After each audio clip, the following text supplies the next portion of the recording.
Hello and welcome to the Everything is Black and White podcast. It's time for the view from the opposition. This week it comes from Tyrone Marshall, a football writer from the Manchester Evening News who covers Manchester City. Tyrone, thank you very much for popping onto the podcast. How are you keeping? Are you well? No problem. Yes, I'm very good. Thank you. Very good. Looking forward to another trip to St James's Park. Was there with United only last month. So, yeah, looking forward to that journey once again. Yeah, it should be a cracking game. Hopefully Newcastle can upset the odds because I don't think there's many people expecting Newcastle to get the better of Manchester City.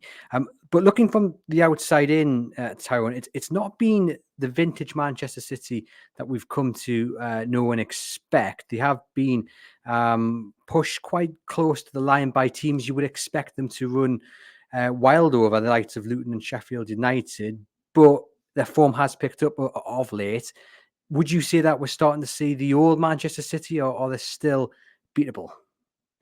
I think we're starting to see the kind of City you expect to see at this time of the season, where they normally hit a very good run, hit a winning run, and kind of grind everyone else into the dirt really and run away with things. I think there's a sense we're beginning to see that team, that things are picking up for them. Certainly, I mean, we're talking 3 weeks ago maybe when they went to the Club World Cup.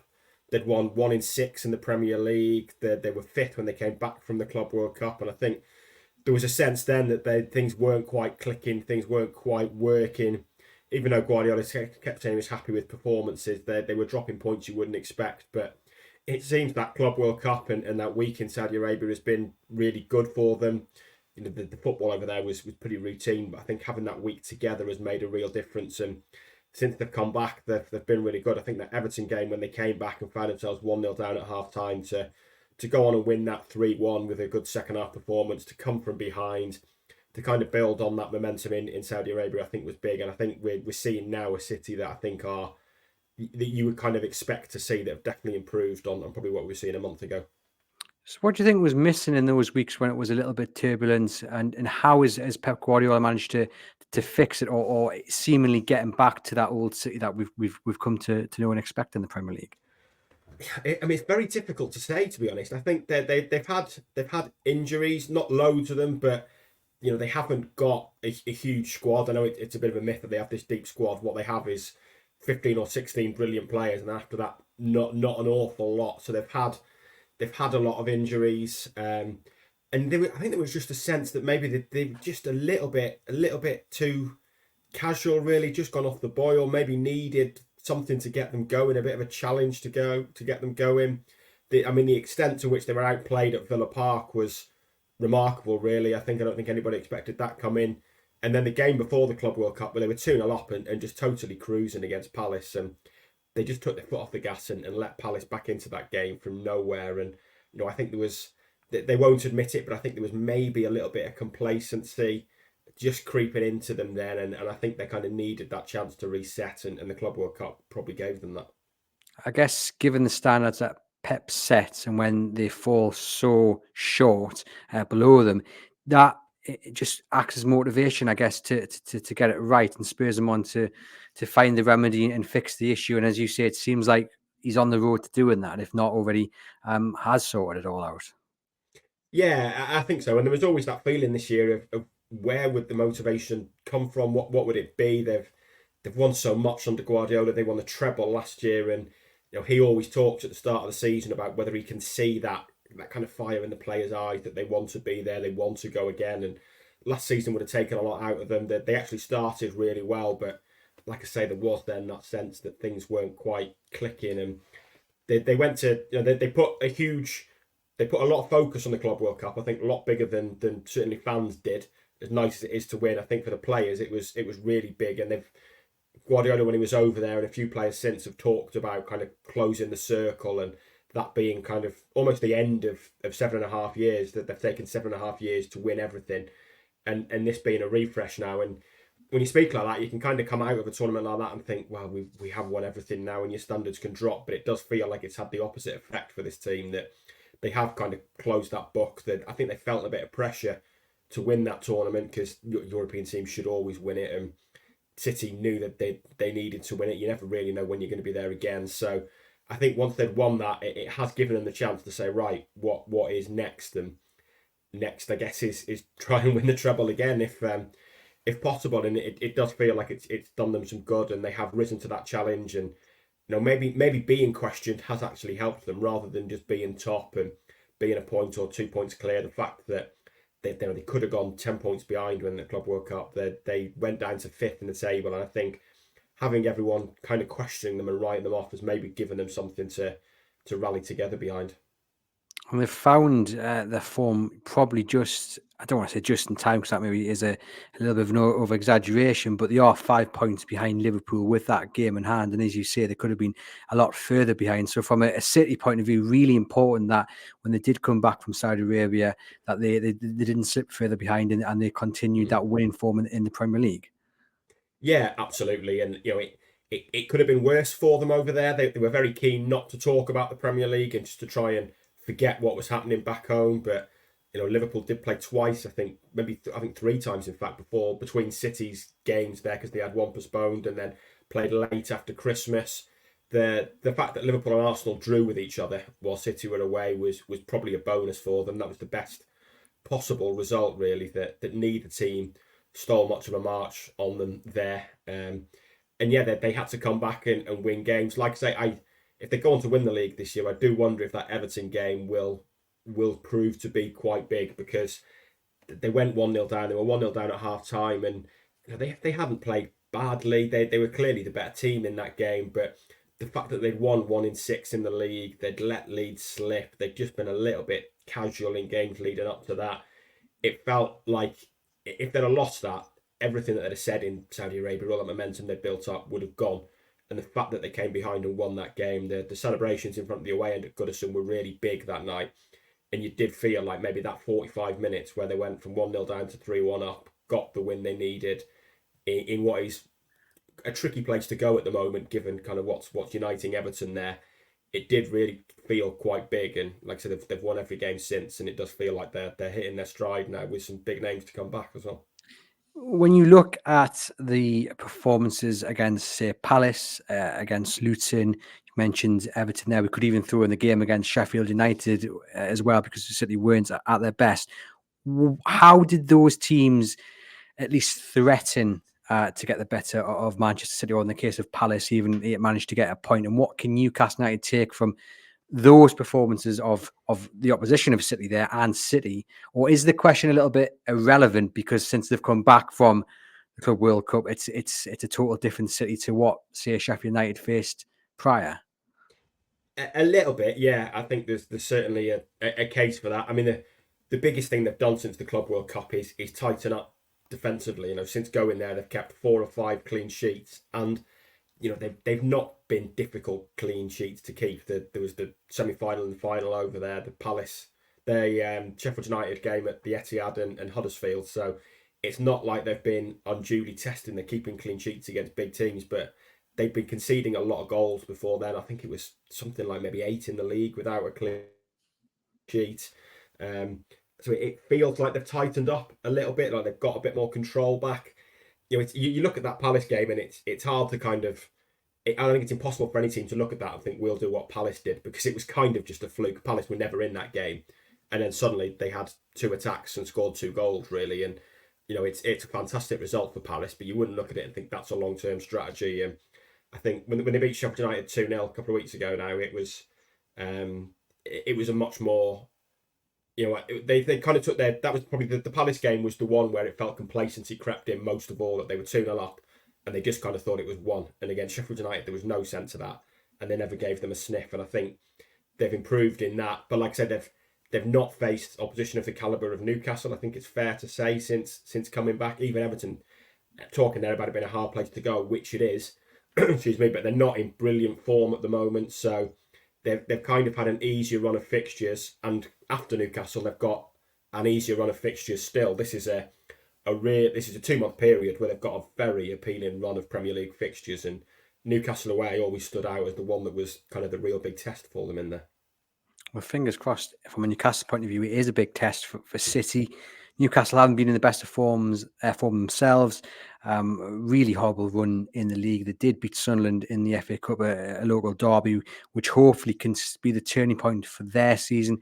back at home as well. They've lost to Nottingham Forest, but other than that, their record is fantastic in the Premier League at home, and that is probably the positive that Newcastle fans take into this game, is that they can get back to hopefully winning ways at home. When Pep Guardiola, when City look at Newcastle at present, are they looking at their current form and thinking, okay, we can get at them? Are they looking at the home form and thinking, that they're very good at St James Park, so we can't underestimate them? How do you think they'll be approaching this game?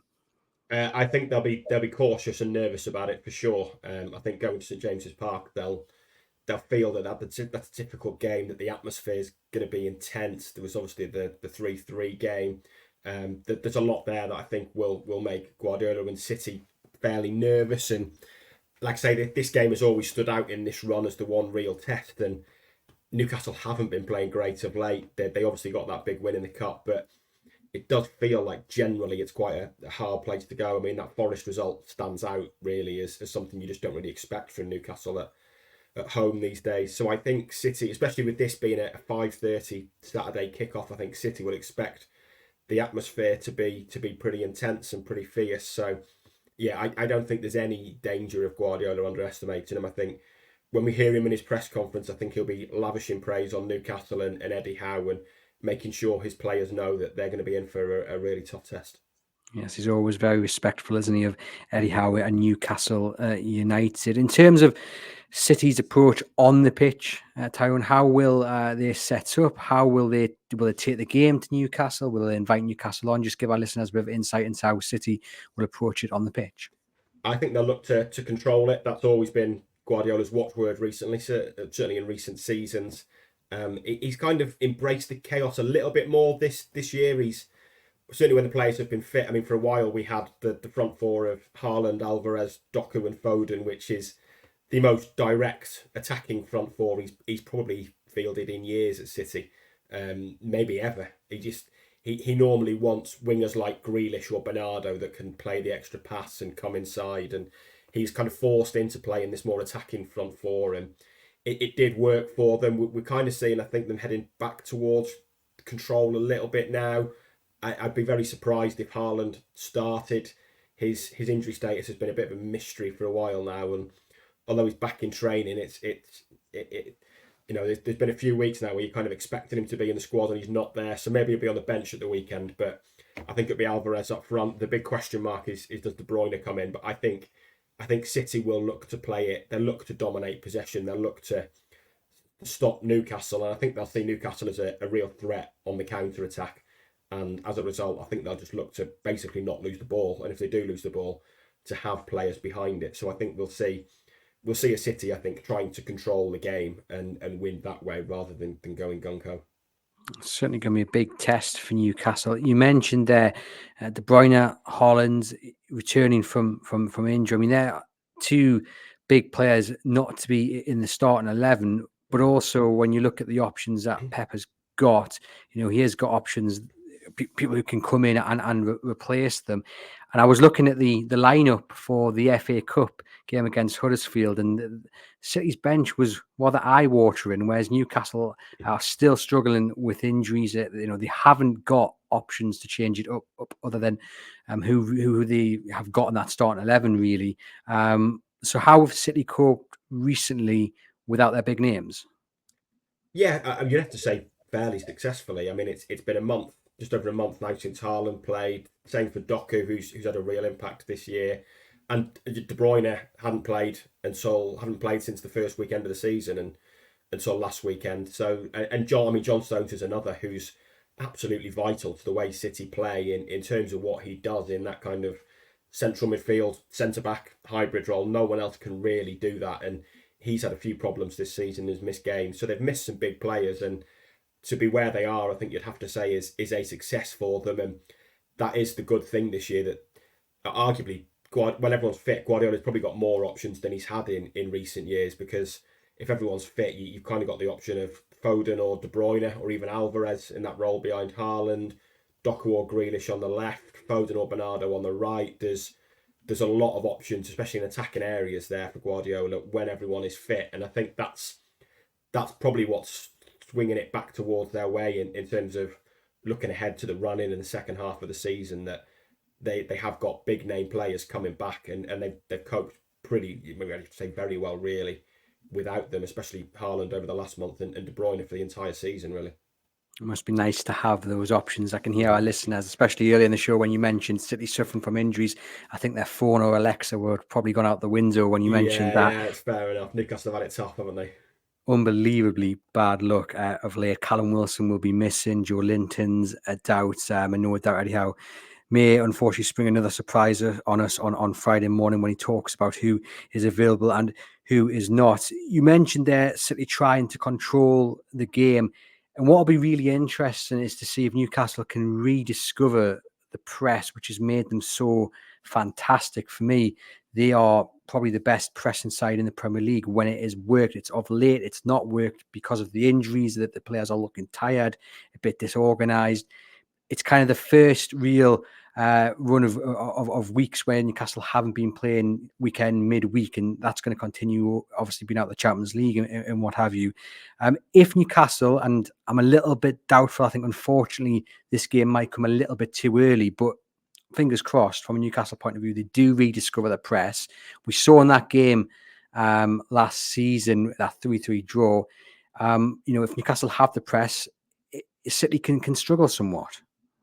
Yeah, they can, and I think we saw that against Villa as well last month. I mean, that's the biggest job any team has done on City since Guardiola's been here, or since discounting his first season when he was still getting to grips with it. That is easily, although it was only 1-0 and it was a late-ish goal, in terms of domination, that is the biggest job anyone has done on City.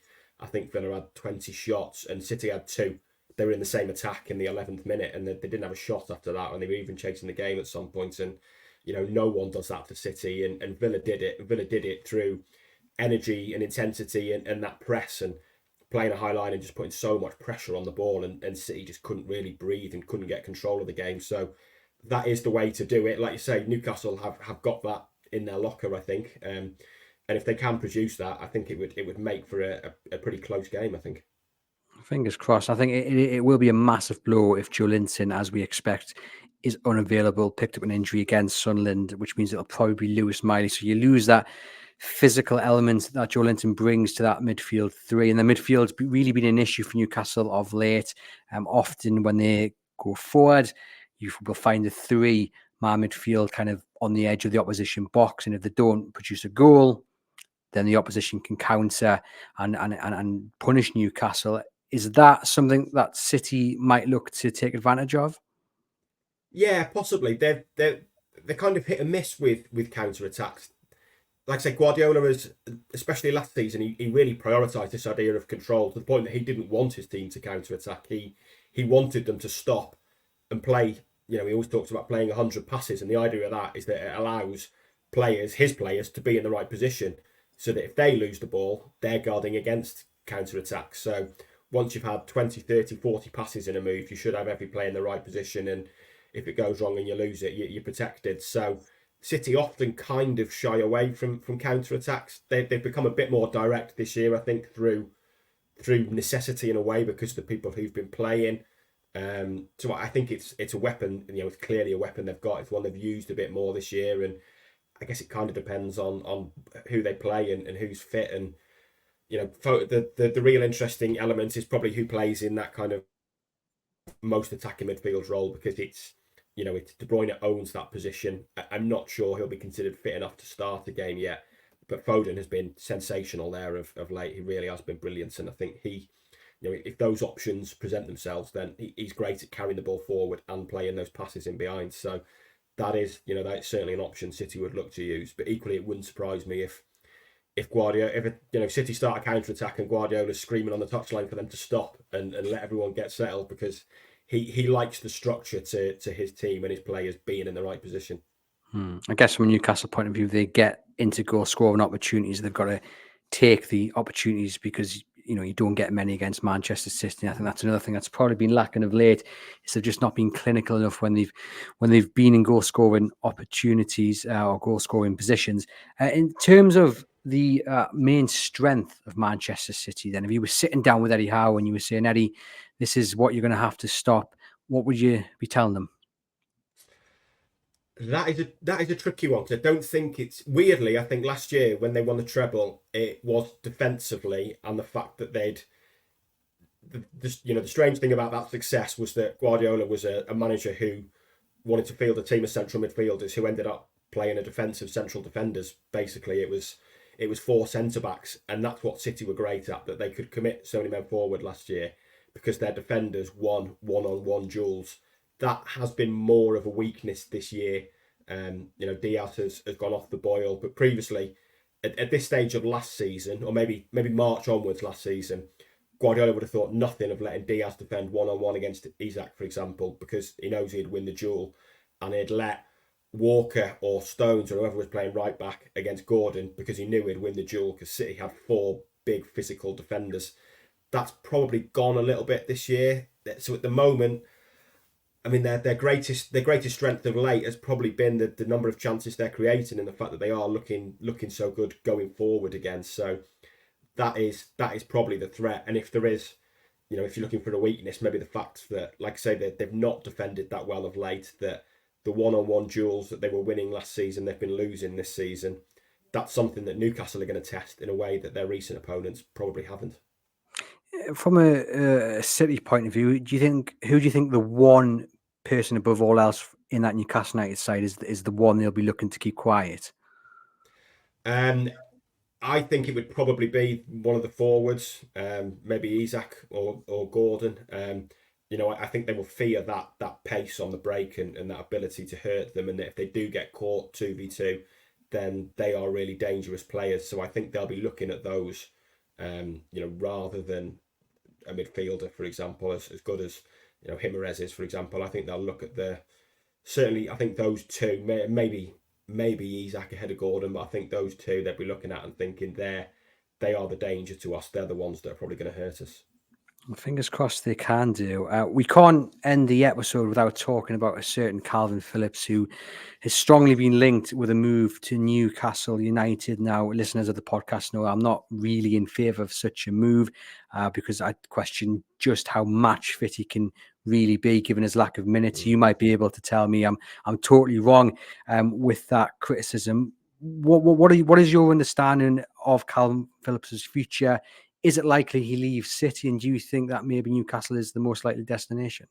Yeah, I think it's just a matter of where this month, to be honest. Obviously there's been interest from Juventus, and that seemed pretty strong at the end of December. It hasn't developed as maybe expected, so I think that gives Newcastle a real possibility of doing that deal. And like I say, I think it's just a matter of where. Phillips knows he's got to go. City basically want him to go and would accept him going now. So, I don't think there's any future for him there, really. I think when Rodri got sent off earlier in the season against Forest and Phillips came on and he stopped after the game and was very honest and said, this is make or break. This is the week for my City career. And he played at Newcastle in that Carabao Cup defeat, but then didn't start either of the Premier League games. And I think he knew then that the writing was on the wall. And if he wants to be starting for England in the Euros, he's got to go. And I think City are aware of that. So I think the only question is the destination he ends up at rather than where he actually goes. Why hasn't it worked though at City? Because you do reference that Rodri sending off, and that always springs to my mind that he ended up actually playing Lewis, didn't he, in a position at a fullback, ended up playing in the centre ahead of Phillips, and obviously Pep's come out and he's kind of said I'm sorry for the way Phillips has been treated and what have you. But what is missing from Kalvin Phillips's game that he can't be a like replacement for someone like Rodri when you look at it, he really should be, shouldn't he? Yeah, he should, and this is probably a Guardiola thing. In a way, it's probably very hard for me to explain exactly what is missing because to my eyes and to your eyes, he looks the natural fit, but for some reason he just isn't for Guardiola. And I would think it is to do with his passing and what he doesn't do that Guardiola wants him to do in terms of keeping the ball and that level of control. But like I say, I think to our eyes, I think to most City fans' eyes, he looked the ideal fit. But there's just, like I said, Guardiola talks about how sorry he is for him, but still never plays him. And there obviously is something missing. And I think there's clearly a good player there, but for whatever reason, he's just not quite done it. And I think if Rodri was Newcastle's defensive midfielder, I think Phillips would if he was suspended for 3 games, Phillips would get in, because he's probably not being asked to do things that are kind of as complex and as detailed in a way as Guardiola demands of his players. We know he's pretty unique in terms of what he wants from players, and I think that's maybe where Phillips has fallen short. But from what you've seen of Newcastle, I don't know how much or little you have seen of him, and what you understand of Phillips and the way he applies himself, could you see that deal making sense for both parties? Yeah, definitely. I think it would have a real possibility. I think it could work. Like I said, I think Phillips is desperate to play, for starters. So I think that would be a real attraction to him. So, and I think he'd fit in there for sure. Yeah. I think we saw at Leeds that he was a really competent and good Premier League holding midfielder. So I think he'd definitely do a job for Newcastle. To be honest, I think he'd probably do a job, whether starting or kind of as a rotation option, for most Premier League teams. Just he hasn't done for City for maybe one day Pep will sit down and explain in detailed tactical talk exactly what it was that he was lacking. But it's to our eyes it kind of looks like an obvious to play him, but there's obviously something he doesn't do in games and doesn't do in training that kind of prevents him from getting in. Well, one to watch from a Newcastle point of view. Tyrone, all that remains to be done then is to get your score prediction for Saturday. How do you see it going? I think it'll be tight. I'm banging a 2-1 City. I think they will. I think they'll just get over the line, but I think it'll be a tough game for them. 2-1 City. Well, I've been on a wave of optimism since the Weirtime Derby victory for Newcastle, and I predicted a 1-0 win yesterday in our match preview podcast, and I'm going to stick by it, no matter how many people tell me I'm absolutely crazy to do so. But a 1-0 win for Newcastle is what I'm holding out for. Tyrone, thank you very much for popping onto the podcast. Much appreciated. No problem, Andrew. To you guys watching and listening, please hit subscribe, follow, give the video a thumbs up if you're on YouTube, and head over to chroniclelive.co.uk, where we'll bring you coverage of Eddie Howe's pre-match press conference and Pep Guardiola's, and live coverage of this game through a dedicated live blog. For myself, I'll see you very soon.